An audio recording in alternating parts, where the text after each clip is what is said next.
Вот такая продукция у нас. Вот колотый кирпич, гладкий облицовочный кирпич.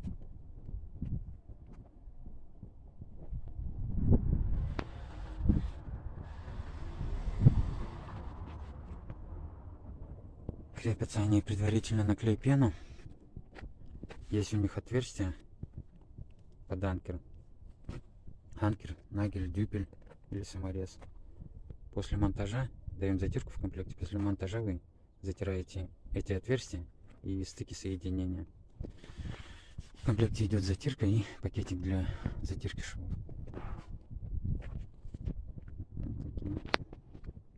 То есть прочные панели.